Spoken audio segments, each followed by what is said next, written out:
Folks, there is currently a genocide happening, and every white person is dying, according to the Trump administration, according to Elon Musk, according to the white nationalist narrative in South Africa.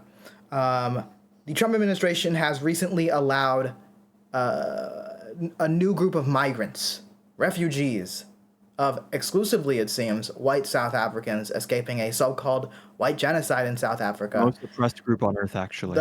The most oppressed group on earth, you know? I'm gonna keep it real, guys. This is nonsense. There is no genocide in South Africa. I say that definitively. I say that clearly, okay?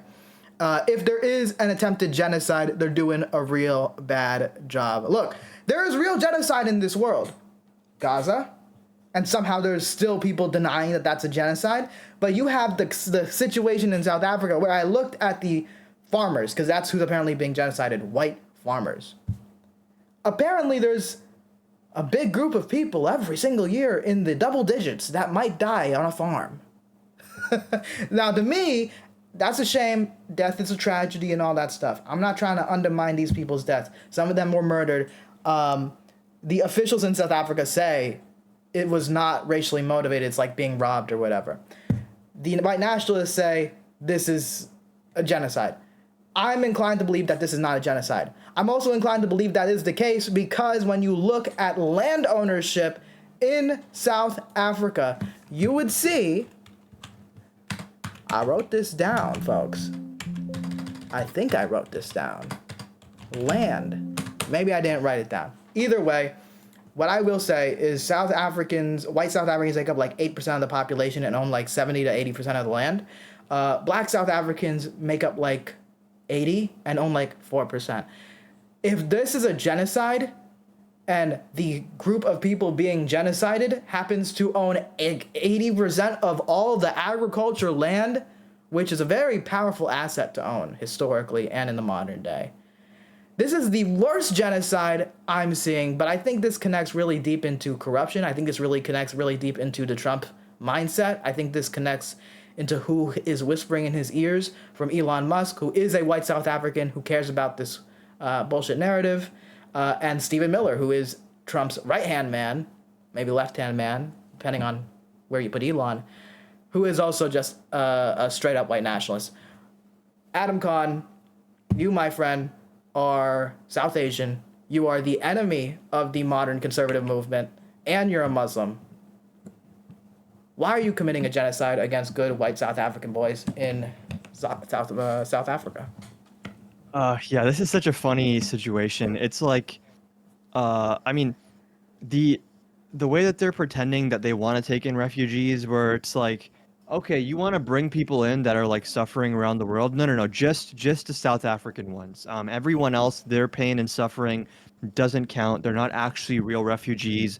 They are either terrorists or criminals, or they're like Hannibal Lecter and he escaped from the institution, whatever Trump says. It's funny because like, even if you were to take this insane thing at face value that there's some kind of anti-white genocide happening in South Africa, where would that rank exactly? Like, I'm sure even Trump wouldn't say like this is worse than Gaza, or like this is worse than what happens at the hands of like cartels in South America or in Mexico, where people are fleeing those cartels a lot of the time. Which is funny because apparently he doesn't like the cartels, but also fuck you if you're a victim of the cartels, stay over there. Yeah, I just don't get it. I think this is a great example of like we're doing something just to own the libs straight up. Like, you guys want us to bring in refugees? Okay, here's a white dude from South Africa wearing khaki shorts and wearing like a Hawaiian t-shirt. Like, this guy's a real refugee. Yeah, I don't know. I don't get it. It's I think Stephen Miller probably does play a big role in it because he, I think, is like one of the most ideologically extreme people on the Trump administration. I think he genuinely is probably a white nationalist or white nationalist adjacent. I think there was even a leaked conversation between him and Trump where Trump like pokes fun at him behind the scenes and he's like, I bet you don't want any of those brown people in here, do you? Like, even Trump sees Stephen Miller as like kind of a crazy extreme racist guy. So that should just tell you like where these people's heads are at. When it comes to like Elon Musk, I mean, I was hoping that his days in the administration were starting to come to a close. It seems like his influence is still very present and probably will continue to be, even if he's not putting himself in front of the cameras as much. But yeah, this is just example 1,012 of the Trump administration doing something that makes no sense. Yeah, and another thing I learned last night just looking into this before this story was the claim that they like to go to is there's this like party. I think they call themselves the Economic Freedom Fighters. They are a communist party. They're a black nationalist party.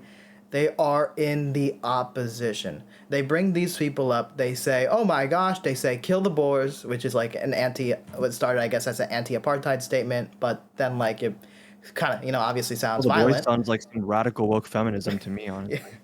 Yeah. They're in the opposition, and in government, in the ruling government of South Africa, they have pro-Afrikaners, I believe that's the white South Africans, political parties in the ruling coalition. So you're telling me that, oh my gosh, look at this scary video of these angry black people saying these angry words. They lose every single election by a landslide, and in the ruling party coalition, they quite literally have the white nationalist parties as part of the government, and supposedly it's those white nationalist parties working with the African National Congress, I guess, committing a white genocide against white South Africans. I'll finish with this, because I think we got through most of the story. I saw on social media, posted by Matt Binder of the Majority Report, very weird things happening with Grok. Elon Musk chatbot can't stop talking about South Africa and replying to completely unrelated tweets on here about white genocide and kill the Boer. So I'm gonna share that. Oh, kill the Boer? Yeah, kill the Boer. I guess I thought you were saying kill the boys. Okay. I guess the Boer, I'm not in tune completely with South African culture. I'm assuming that means white people in South Africa. Okay. So I am going to share my display here. Is it sharing? It is not sharing. Hold on. Technical issues, folks. We will get it solved. Matt Binder, there you go. All right. So, Grok, Elon Musk own AI, has had a weird streak of, a liberal streak of sorts, questioning Elon Musk, questioning the conservative narrative. And it's pretty clear to me that behind the scenes, he's trying to put some weird South African narrativizing deep into its code. Like, actually. So someone here asked about HBO Max. They say HBO's streaming service has changed names, blah, blah, blah, blah, blah. And then in the second paragraph, they say, regarding white genocide in South Africa, some claim it's real, citing the farm attacks and kill the Boer as evidence. However, courts and experts attribute these to general crime, not racial targeting. I am skeptical of both sides. You're going to see that repeated. This is about some sports thing. I sound like fucking nerd when I said that. Sports thing. They say, at Grok, is this accurate? They literally completely talk about the South Africa situation. The claim of white genocide in South Africa is highly debated. Some say that white farmers face violence. However, courts say no. I am skeptical of both sides. Official denials can downplay real issues, but the claims of genocide lack solid evidence. This fence sitting keeps showing up. A Pope tweet says something to explain in Fortnite terms, brings up kill the Boer again. He says the truth is murky. Dialogue, not hate, is key, but tensions remain. Same thing here. White communities feel persecuted, citing high crime and land policies. The debate remains polarized with no clear resolution. No. My friends, it is my firm belief that we do have a clear resolution. We have access to the statistics. We know who is running the government. We know who owns the land. But what Grok is doing here is the same Republican tactic and conservative tactic of, I'm just kind of in the middle, bro. I just kind of want to hear all sides, bro. And it's pretty clear to me that Elon Musk, which this is a real danger about AI, is trying to put his own spin on what the AI will tell you. Now, Elon Musk is going to do it in your face. But even the people that own ChatGPT, which I feel is more neutral, more objective, and I think more reliable if you're doing research and so on and so forth. And you can always say, give me the source. You know what I'm saying? And you can verify that yourself. But in general, the answers, even if you don't say give me a source, ChatGPT is more reliable. In due time, Grok will just be a conservative AI alternative to ChatGPT. But the guys that run ChatGPT and OpenAI, I mean, they are also on the right.